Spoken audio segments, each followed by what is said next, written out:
The sea roared like a wild beast, a furious, untamed monster. Lightning didn't just flash. It tore the sky in two, a jagged, blinding wound, and the waves. The waves rose like mountains, threatening to swallow the heavens themselves. In the heart of this chaos, a young Englishman, Robinson Crusoe, clung to the ship's rail. His heart wasn't filled with fear, but with a wild, defiant energy. He screamed into the gale, his voice barely a whisper against the storm's fury. "I was born for more than calm shores." It was a declaration, a challenge to fate itself. Seconds later, his world shattered. The ship groaned, splintered, and surrendered to the sea's violence. Then, darkness, a deep, consuming blackness, followed by an even deeper silence. The roar of the storm was gone, replaced by nothing, and then a sound. The faint, rhythmic sound of breathing. It was his own. When Robinson Crusoe finally forced his eyes open, the world had been remade. He was no longer on a ship, but on a lonely shore. Golden sand stretched out before him, a vast, indifferent expanse. The air was heavy, thick with the smell of salt and the metallic tang of fear. He scrambled to his feet, his eyes scanning the horizon. No ship, no crew. Just the relentless, hypnotic rhythm of the waves and an endless, empty blue. He had survived. He was alive. But as he stood there, alone under an uncaring sky, he had to ask himself, at what cost? The first few days were a blur of desperate activity. Crusoe, fueled by raw survival instinct, scavenged the wreckage that washed ashore. He salvaged tools, ropes, a few precious barrels of biscuits, and muskets. His mind, once filled with dreams of adventure and riches, was now a razor-sharp calculator of necessity. Water, food, shelter. He was a machine of survival. He built a crude fortress, a double-walled enclosure against a rock face, a tiny bastion of order in a world of chaos. He wasn't just building a home, he was building a barrier against the crushing emptiness that threatened to consume him.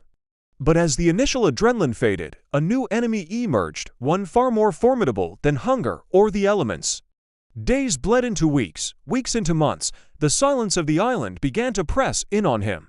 It wasn't a peaceful quiet, it was a loud, deafening void where the voices of his past and the echoes of his loneliness grew louder each day. The real battle wasn't for his body, but for his mind. To combat the encroaching madness, he began a series of rituals. He started a journal, painstakingly documenting his days, his thoughts, his fears. Writing became an act of defiance, a way to prove to himself that he was still a thinking, feeling man, not just a creature of instinct. He created a calendar, a large wooden post where he carved a notch for every single day he survived. This simple act grounded him, giving shape and meaning to the relentless passage of time. Each notch was a small victory, a testament to his endurance. He started talking to himself. At first, it was just whispers, fragments of thoughts spoken aloud to break the silence. Soon, he was having full-blown conversations, debating plans, telling himself stories, and even arguing. The sound of his own voice became a lifeline, a fragile thread connecting him to his own humanity. He would walk along the shore, his reflection in the shallow tide pools becoming his only companion. He would stare into those watery eyes, sometimes seeing a stranger, a wild man with matted hair and sun-scorched skin. "Have I conquered nature?" he'd whisper to the man in the water, "or has nature conquered me?" He was a king of an empty kingdom, a lord with no subjects, a man utterly and completely alone. The island was no longer just a place, it was a prison for his soul. Then, one morning, everything changed. He was walking along a stretch of beach he rarely visited when he saw it. Frozen in place, he stared down at the sand. It was a footprint, a single, perfect, unmistakable human footprint. It wasn't his, it was fresh. In that one moment, his entire world tilted on its axis. Two powerful, contradictory emotions slammed into him with the force of a physical blow. First, a primal, chilling fear. He was not alone. The island held another, an unknown presence. Was it friend or foe? But right behind the fear came a surge of desperate, overwhelming hope. Another person. The possibility of companionship, of conversation, of breaking the suffocating curse of solitude. For the first time in years, Robinson Crusoe was not just surviving, he was feeling. The footprint in the sand had awakened a part of him he thought was long dead. The discovery of the footprint plunged Crusoe into a new state of being. The island, once his lonely sanctuary, now felt like a cage filled with unseen threats. He reinforced his fortress, sleeping with a loaded musket by his side, every rustle of leaves sending a jolt of panic through him. Paranoia became his new companion, yet the hope lingered. He scanned the horizon not just for ships, but for signs of this other human. His vigilance was eventually rewarded, though not in the way he expected.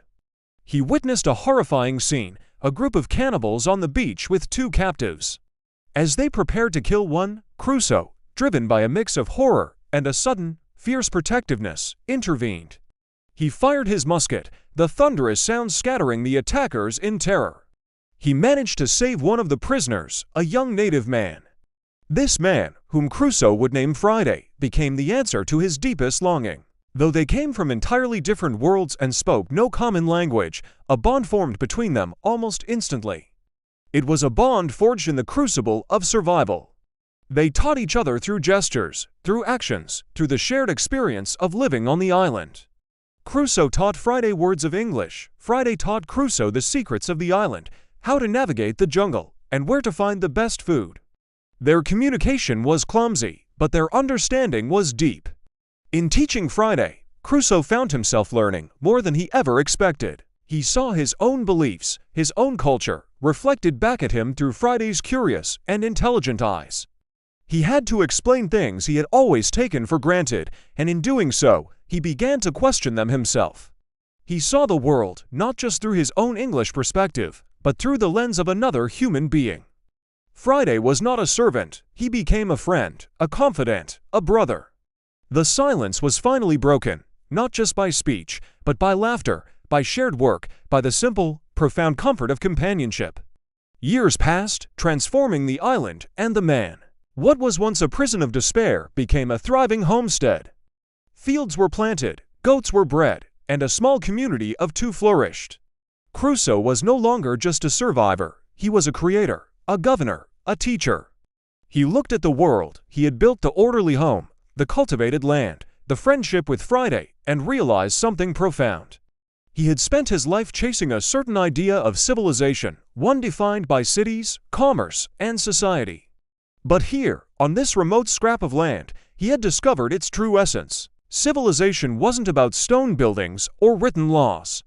It was about compassion, it was about trust. It was about reaching across the void of difference to find common ground with another soul. The island had stripped him down to his barest self and then allowed him to rebuild, not just a life, but a new understanding of what it meant to be human. It had become his teacher, his mirror, his truth. Then, after 28 long years, a ship appeared on the horizon. The moment he had prayed for, dreamed of, and despaired of ever seeing, was finally here. Rescue. His heart leapt, but it was followed by a strange, unexpected pang of hesitation. To leave the island meant returning to a world he barely remembered. It meant leaving the home he had built with his own hands, the land that had challenged and shaped him. As he finally stood on the deck of the English ship, sailing away from the shore, he looked back at the green peak of his island, fading into the distance. It was no longer a symbol of his misfortune, but a monument to his transformation. He had left England seeking adventure and fortune in the world beyond the sea. He had found something infinitely more valuable. He whispered to the wind, a final secret shared with the island that had been his whole world. I sought the world beyond the sea. But I found the world within me. Thank you so much for watching this exploration of a timeless classic. If you enjoyed this journey into the heart of survival and self-discovery, please consider liking this video and subscribing to the channel for more deep dives into the stories that shape us. We'll see you next time.